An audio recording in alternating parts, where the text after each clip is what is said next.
वंदे मातरम दोस्तों, जय श्री राम। सभी को फिर से राम राम। दोस्तों, आज हम एक नई चीज लेकर आए, यानी कि सभी दर्शकों को आज एक नई अपडेट देने जा रहा हूं, और वह है पश्चिम बंगाल।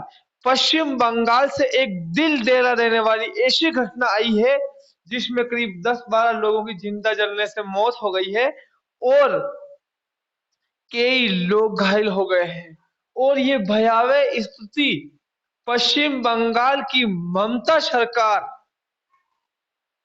की एक हम उसको सीधा कह सकते हैं कि ममता सरकार नाकाम सरकार साबित होती जा रही है। और हिंदुओं को घर में डालकर जिंदा जलाया जा रहा है और उनको बच्चों को आप देख नहीं सकते। उस वीडियो और फुटेज को देखकर हर किसी हिंदुस्तानी का दिल दहल जाता है, यानी कि हर उस मानव का पश्चिम बंगाल की घटना को देखकर शून्य रह जाता है। और तो और दोस्तों, पश्चिम बंगाल वैसे तो कट्टरपंथियों के आम एक अड्डा बन जाना एक आम बात है, परंतु अब एक नई चुनाव जब ममता बनर्जी दूसरी बार मुख्यमंत्री बनी है, तब से वहां पे टीएमसी के गुंडों का बताया जा रहा कि एक कोई टीएमसी प्रधान वहां पे मारा गया था और उन्हीं की सोच और विचारधारा का वो इंसान था। उनका इल्जाम उस हिंदुओं पर लगाया गया था और उस हिंदुओं को, उनकी बहन बेटियों को और परिवार वालों को, करीब 25 सदस्यों को घर में डालकर गेट लगाकर आग लगा दी गई और पूरे मकानों को आग के हवाले कर दिया गया। और पश्चिम बंगाल के ऊपर कोई बोलने वाला नहीं है, ना ही तो कोई नेता बोलता, ना पक्ष बोलता, ना आम आदमी। आज जो आम आदमी पार्टी के मसीहा बने केजरीवाल साहब है, वो भी नहीं बोलते हैं। हाँ, केजरीवाल साहब ये जरूर कह सकते हैं, उन्होंने आज ये बात जरूर कही है, कश्मीर फाइल फ्री टेक्स्ट नहीं होगी पंजाब और दिल्ली में। उन्होंने तंज कसा और बोला कि अगर फ्री करवाना तो यूट्यूब पर डाल दो। ये वही केजरीवाल है। हम जनता आपको दिल्ली और पंजाब के लिए मुख्यमंत्री चुना है, जनता विकास के लिए चुना है, परंतु कश्मीरियों के साथ एक अपमानजनक बात चारों ओर भर्त्सना हो रही है केजरीवाल साहब की, और आधे हाथे उनकी मतलब उनकी पूरी क्लास लगा दी है। परंतु हम केजरीवाल साहब यही नहीं रुके, केजरीवाल को पता नहीं है। केजरीवाल साहब ये नहीं बोलेंगे जो हिंदुओं के साथ और साधु संतों के साथ कई जगह जघन्य अपराध हो रहे, कई बेटियों की जान चली जा रही है, वहां नहीं बोलेंगे, क्योंकि उनको वोट बैंक चाहिए। और वोट बैंक ही उन्हीं लोगों को चाहिए जो कट्टरपंथी हैं, यानी कि एक समुदाय को खुश करने के लिए आए दिन हिंदुओं पे अत्याचार हो रहे हैं, उनमें खामोश है।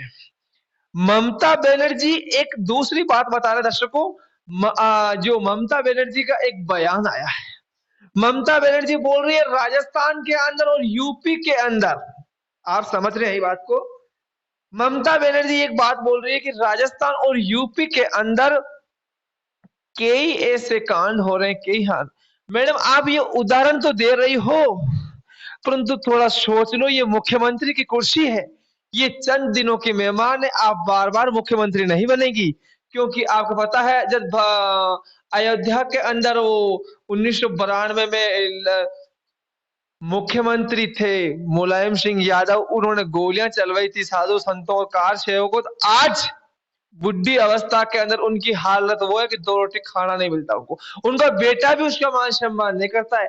तो आप ये अत्याचार और अहंकार की नीति छोड़े और इन हिंदू पीड़ितों को पश्चिम बंगाल के अंदर उनको जो भी उस घटना को अंजाम दिया, उन सभी दरिंदों को या तो देश निकाला दिया जाए और या उनके ऊपर कड़ा एक्शन लिया जाए, उनको फांसी की सजा दी जाए। बाकी बाकी हम हिंदू समाज भी एक भारतीय कानून और भारतीय संविधान का मान सम्मान करती है, भारतीय संविधान को प्रणाम करती है, और हिंदू समाज को उच्चतम न्यायालय पर भी भरोसा है। इसीलिए आप अनबगल टिप्पणी करना, अनबगल बात करना, मतलब गुमराह करने की कोशिश ना करें। बोले कि जो भी ममता जी ने बोला कि नजरअंदाज से कि जो उन्होंने कार्रवाई होगी, ये राजस्थान और यूपी नहीं है, वह उनको मतलब उनको जेल में डाला जाएगा या उस पर कानून कार्रवाई होगी। अब कैसी कार्रवाई होगी अब तो देखने योग्य बात है। अभी कार्रवाई कौन सी होने वाली ये तो अभी पता नहीं चला है, परंतु वो कैसी कार्रवाई करती है। पश्चिम बंगाल के अंदर हादसे होना, मार काट होना, बीजेपी के नेताओं को मारना या किसी आम आदमी को परेशान करना, हिंदू पंडितों मतलब हिंदू समाज को टारगेट तो करना वहां पे आम बात है। ये पूरा हिंदुस्तान जानता है कि पश्चिम बंगाल की सिचुएशन क्या है, वहां की व्यवस्था क्या है। वहां पे कानून व्यवस्था का राज तो नहीं चलता है। अगर कानून व्यवस्था का राज चलता ममता दीदी जी, तो वहां पे आम आदमी राष्ट्रपति शासन लगाने की मांग नहीं करते। और हो सकता है राष्ट्रपति शासन लग भी सकता है, क्योंकि अगर आपको जो मुख्यमंत्री की जिम्मेदारी है, उनके इलाके के अंदर ये घटना हुई है तो उसको गंभीरता से ले। भारत सरकार ने फटकार जरूर लगाई है। नरेंद्र मोदी जी ने उन पीड़ितों के लिए दुख जताया है। जो हिंदुस्तान के मौजूदा पीएम नरेंद्र मोदी हैं, उन्होंने दुख जाहिर किया और उन्होंने ये कहा है कि पश्चिम बंगाल में जो हिंसा में जो लोग मारे गए हैं उनके लिए दुख व्यक्त करता है और उन आरोपियों को इसे कड़ी सजा मिलाने के लिए केंद्र सरकार गंभीर है। परंतु ममता दीदी पे कोई असर नहीं होता है और वहां पे ना बोलता है, ना कोई पक्ष और विपक्ष की पार्टियां बोलती है, ना नेता बोलते हैं। सबको वोट बैंक की राजनीति करनी है। तो पश्चिम बंगाल के अंदर शौकीन बाईसा टीम ने भी अब एक स्लोगन खाई है। शौकीन बाईसा न्यूज समाज हित में काम करती है, समाज राष्ट्र हित में काम करती है, राष्ट्र हित सर्वोपरि है और राष्ट्र सेवा में समर्पित है। ये मुहिम हमारी जारी रहेगी जब तक पश्चिम बंगाल में हिंदुओं को अधिकार नहीं मिलेगा और वहां की सुरक्षा सुनिश्चित होगी, तब तक ये मुहिम जारी रहेगी। इसको कोई माइकालाल रोकने वाला नहीं, डरने वाला नहीं है। आपको पता होगा जो भी राष्ट्रीय चैनल है, जो भी राष्ट्र हित की जो बात करता है, उनको धमकी देना आम बात है। आपको पता होगा दूरदर्शन न्यूज के संपादक सुरेश चौहान साहब को भी इन कट्टरपंथियों ने पहली लिस्ट में डाला मर्डर करने के लिए। इनका खुलासा गुजरात एटीएस ने किया था और उसके अंदर कई जो पुष्पेंद्र कुलकर्णी जी है और दो तीन संत और भी है, उनके भी नाम है, उनकी हिट लिस्ट में नाम डाला गया है इन आतंकियों द्वारा। और आतंकियों को पन्ना देते हैं विदेशी मुसलमानों को। मतलब विदेशी मुसलमानों को हिंदुस्तान से कोई नुकसान नहीं हो सकता है, परंतु यहाँ के रहने वाले इन कट्टरपंथियों से हिंदुस्तान को खोखला करने की रणनीति है। ये तबाह होने वाली, बचने वाले नहीं है। ये हम साफ कह देते हैं, हम किसी के बाप से डरने वाले नहीं है। क्योंकि राय हिंदुस्तान, एक बात ये भी कान खोल सुन ले, यहाँ की जो भारतीय संस्कृति, भारतीय सभ्यता को जो भी मतलब नष्ट करने की सोचेगा या उनको खिलवाड़ करने की सोचेगा, तो वो बख्शा नहीं जाएगा। उसको भारतीय कानून, भारतीय संविधान के अनुसार तो उसको दंड मिलेगा ही मिलेगा, परंतु भगवान भी उसको माफ नहीं करेगा। तो आपको पता ही है प्रभु श्री राम की धरती है, हिंदुस्तान किसी के बाप की नहीं है। दूसरी बात है जो हिंदू आप एक जो दर्शक देख रहे हैं, सभी दर्शकों से ये हम एक आग्रह कर रहे हैं बार बार कि आप लोगों के पास पश्चिम बंगाल से जुड़े कोई भी एविडेंस होवे या फोटो वगैरह होवे या तो सूट हो, तो हम आपको दिखाने को तैयार हैं। हम उनकी जो व्यथा को समझते हैं और हम पश्चिम बंगाल में जो हिंदुओं के साथ नरसंहार जैसी घटना हुई, आप उसकी लाशें उठाई जा रही है, देखी नहीं जा सकती है, तो हम उसके दुखी हैं और हम भी उसका नमन करते हैं जिनकी जान गई है। परंतु सभी लोग से यही है कि आप कमेंट बॉक्स में अपनी राय दें। क्या पश्चिम बंगाल सरकार के अंदर वाकई राष्ट्रपति लगना चाहिए, राष्ट्रपति शासन लग जाना चाहिए? वहां पर ममता दीदी के बस की बात नहीं है, क्योंकि वो एक दूसरे की कटाक्ष करने में फूक नहीं आती है। और ममता मैडम, ममता दीदी जिनका नाम रखा हुआ है, एक ब्राह्मण की बेटी है, परंतु एक खास समुदाय के हुई चिपकी रहती है, यानी कि उनकी सोचती है।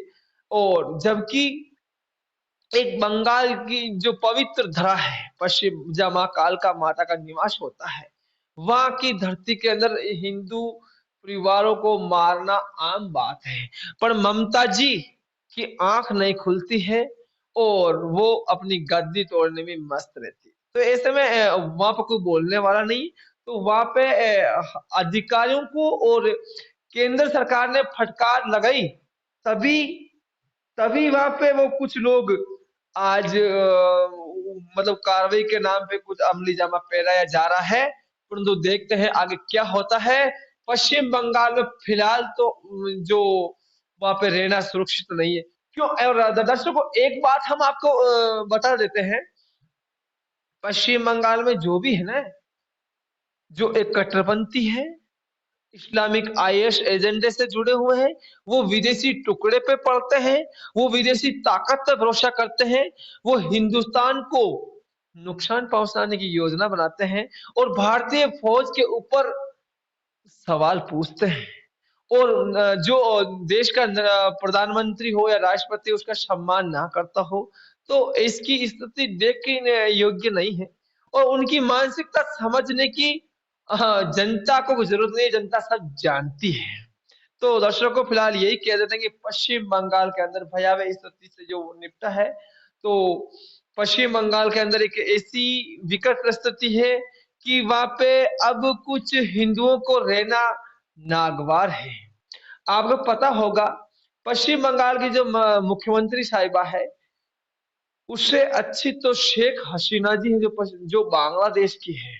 आपको पता होगा जब नरेंद्र मोदी जी का वहां पर दौरा हुआ था, तो वहां के कट्टरपंथियों ने नरेंद्र मोदी जी का मतलब जो बहिष्कार करने की चेतावनी दी या जो आंदोलन करने की रणनीति बताई, उन्होंने मतलब बिल्कुल हर चीज से उस कट्टरपंथियों को अलग कर दिया और उनका ऊपर कड़ी कार्रवाई की और उनको खदेड़ दिया।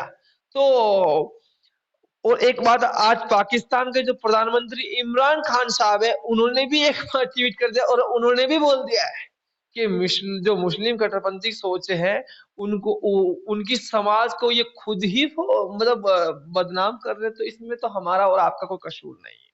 दर्शकों सभी हिंदू समाज एक भयावह स्थिति के अंदर है, एक पूरा राष्ट्र समर्पित है, परंतु यहाँ के अंदर आए दिन कमलेश तिवारी की हत्या, कुछ दिनों बाद वो राम के नारा लगा उनकी हत्या, आखिर क्या चाहते हैं?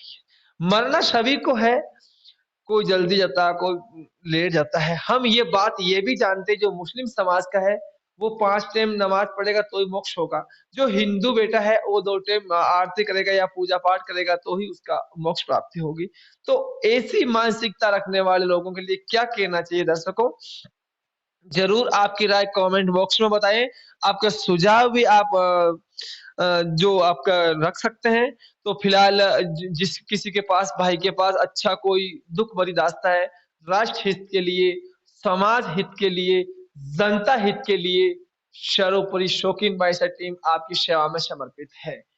शौकीन बाईसा न्यूज राजस्थान हर गली का, हर गांव का और शहर के चप्पे चप्पे पे नजर रखती है। मतलब कौन सी जगह पे क्या हो रहा है, कौन सा क्या, उसके ऊपर हर अपडेट रखती है। तो दर्शकों सभी से यही कहना चाहते हैं, फिलहाल इस बात के ऊपर पश्चिम बंगाल के अंदर जो भाजपा नेताओं ने तो कुछ दुख जताया है, जैसे राजस्थान की मुख्यमंत्री, पूर्व मुख्यमंत्री वसुंधरा जी ने है, शिवराज सिंह चौहान ने, योगी आदित्यनाथ ने, और केंद्रीय मंत्री जो रक्षा मंत्री राजनाथ सिंह जी, और जो गृह मंत्री अमित शाह जी, ऐसे जो बड़े बड़े जो नेता है भारतीय जनता पार्टी, उन्होंने दिया, परंतु दूसरी पार्टियों के रिलेक्शन देखने को नहीं मिला है। तो इसको और सभी जनता को समझने की जरूरत है। फिलहाल एक बात बता देते हैं, ये जो जितने भी कट्टरपंथी हैं, इनके चुगल में ना आए, इनसे दूरी बनाकर रहो, क्योंकि ये किसी के नहीं है। ये ये क्योंकि बाहर कहीं तो आ रहे हैं।